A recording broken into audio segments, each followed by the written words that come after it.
Cairan disinfektan yang disemprotkan pada barang-barang mampu membunuh mikroorganisme ataupun kuman. Namun bagaimana jika cairan disinfektan disemprot pada tubuh dan ini dilakukan berkali-kali? Apa dampak buruknya bagi kesehatan? Kita akan berbincang bersama dengan Dr. Haikal Ansari. Dokter, selamat sore. Sore, Abe. Ya, Dok, langsung saja. Apa sesungguhnya dampak buruk bagi kesehatan apabila cairan disinfektan secara berkala dan berkali-kali ini disemprotkan pada bagian tubuh? Iya, jadi sebetulnya disinfektan ini adalah cairan kimia yang digunakan untuk membersihkan, menghambat pertumbuhan, dan membasmi kuman atau virus yang ada di permukaan benda mati. Jadi bukan untuk disemprotkan ke tubuh makhluk hidup. Nah, kenapa? Karena disinfektan ini mengandung zat kimia yang komposisinya lebih tinggi dibandingkan antiseptik. Biasanya mengandung alkohol dan klorin. Nah, yang dikhawatirkan oleh WHO adalah dampak dari klorin ini. Nah, klorin dalam kadar yang kecil itu sudah membuat gangguan. Kalau pada kulit itu bisa menyebabkan gatal-gatal, kemerahan, bahkan alergi. Dan dampaknya bagi pernafasan kalau terhirup maka bisa menyebabkan batuk-batuk hingga sakit tenggorokan. Nah, kalau dalam kadar yang lebih tinggi tentunya akan memberikan gangguan yang lebih besar lagi. Contohnya kalau pada tenggorokan, pada pernafasan itu bisa menyebabkan sesak napas karena gangguan pertukaran oksigen akibat penyempitan saluran napas. Sedangkan kalau pada kulit dan cairan mata, ini bisa menyebabkan iritasi yang membuat kulit menjadi mengalami penipisan.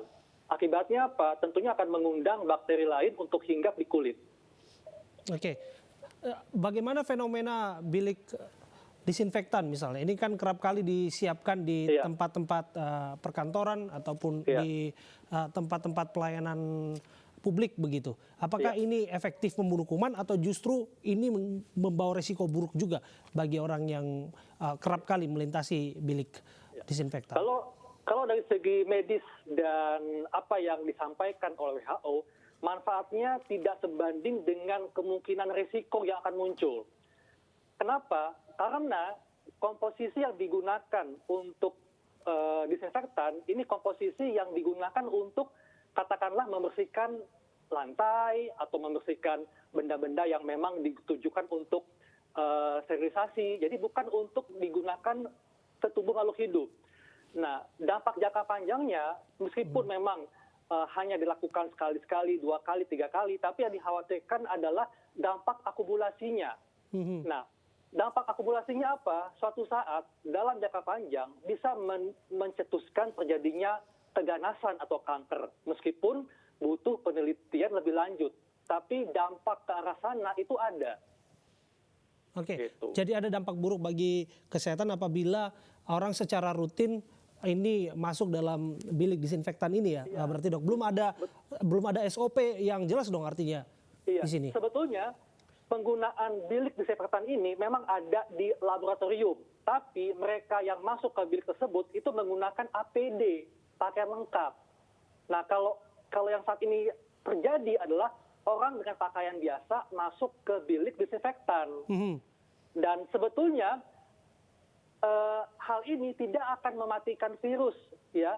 Baik, andai kata misalnya nih, orang berpikiran bahwa dengan menyemprotkan disinfektan maka virusnya akan mati. Tidak. Virus yang sudah masuk ke dalam tubuh tidak akan mati.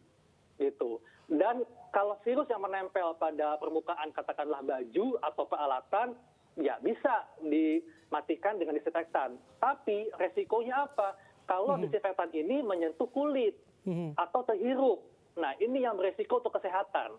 Jadi sebetulnya manfaat yang didapat itu tidak sebanding dengan resiko yang akan muncul. Oke. Nah, ini kan juga disiapkan secara manual gitu, Dok, di setiap perumahan-perumahan. Apa tanggapan Anda, Dok? Ya, sebetulnya ini tidak efektif untuk mematikan virus yang sudah masuk dalam tubuh ya. Kalau tujuannya untuk mematikan virus yang nempel di baju kita atau di kulit kita, yang paling efektif adalah mandi dengan sabun dan rutin cuci tangan. Kemudian yang nempel di baju itu bisa dicuci dengan deterjen. Kenapa? Karena yang namanya virus, struktur virus ini sangat mudah dihancurkan dengan sabun. Walaupun sabun biasa sebetulnya, nggak mesti sabun antiseptik.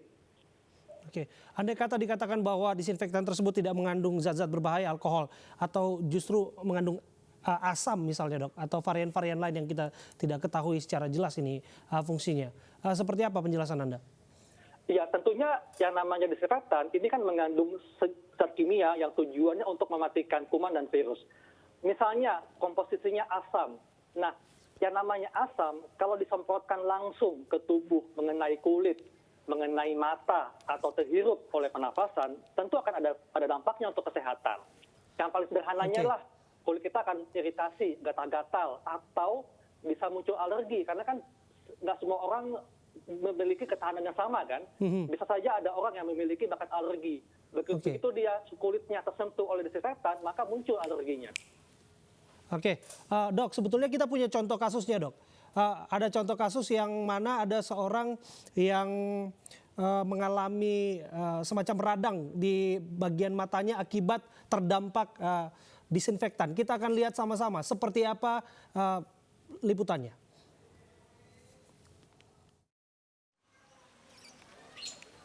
Jenengan duduk di situ aja Pak. Nanang Suyono, karyawan pabrik pewarna tekstil di Surabaya, Jawa Timur ini baru saja divonis dokter mengalami pendarahan di mata kirinya yang mengakibatkan penglihatannya terganggu. Meski seperti orang normal pada umumnya, namun pria 50 tahun ini sudah tidak dapat melihat dengan jelas pada mata kirinya. Bentuknya juga normal. Warga Simojawar, Surabaya ini mengaku pada 1 April lalu saat mengunjungi kantor, dirinya tidak sengaja terkena semprotan disinfektan yang dilakukan oleh petugas hingga membuat mata kirinya perih. Di luar, nah itu baru beda. Ini penyemprotannya seperti kayak nyemprot taman gitu ya, besar ya.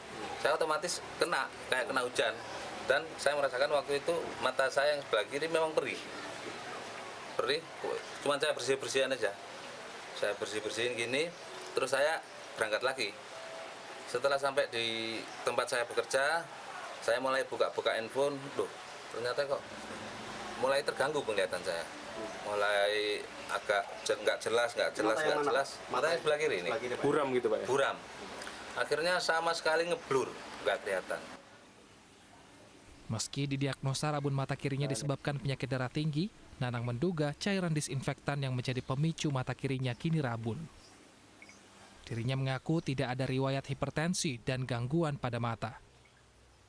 Nanang berharap agar penyemprotan disinfektan dilakukan dengan adanya pemberitahuan, agar warga bisa menghindari atau menggunakan pelindung agar wajah dan mata tidak terkena cairan kimia tersebut.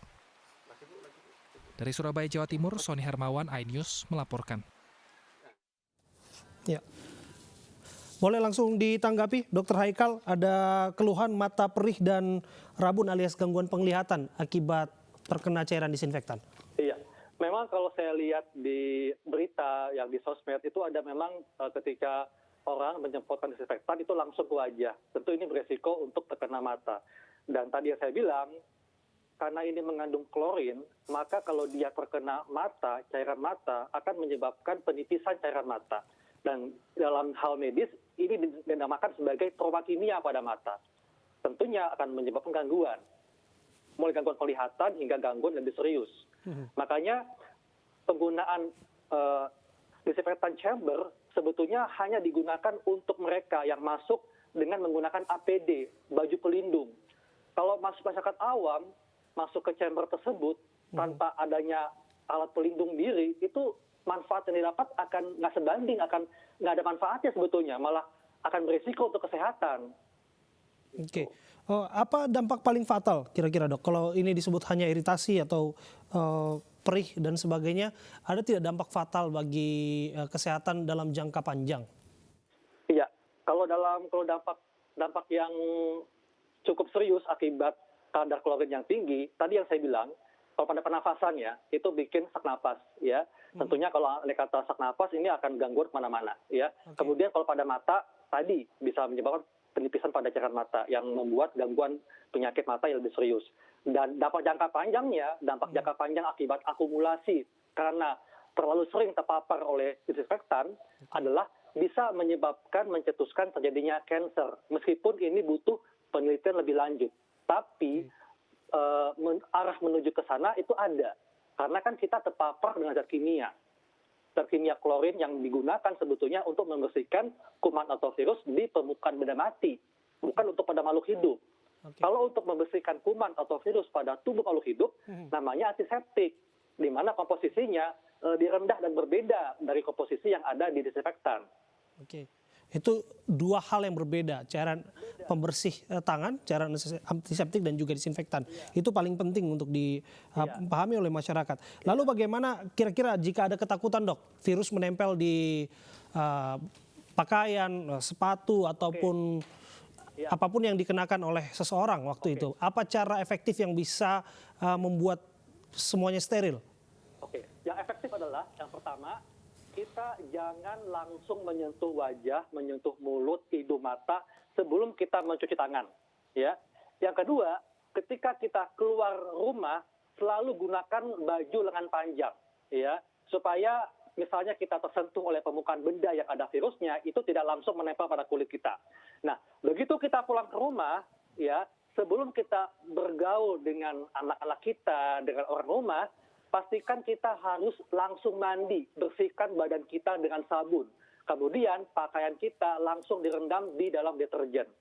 Ini merupakan cara yang paling efektif dan murah untuk memutus rantai penularan virus corona. Oke, baik. Terima kasih atas informasinya Dr. Haikal Ansari, atas informasi mengenai penjelasan bagaimana bahaya disinfektan apabila ini terpapar secara terus-menerus dengan frekuensi yang tinggi tentu saja terhadap tubuh manusia. Ternyata ini sangat tidak baik.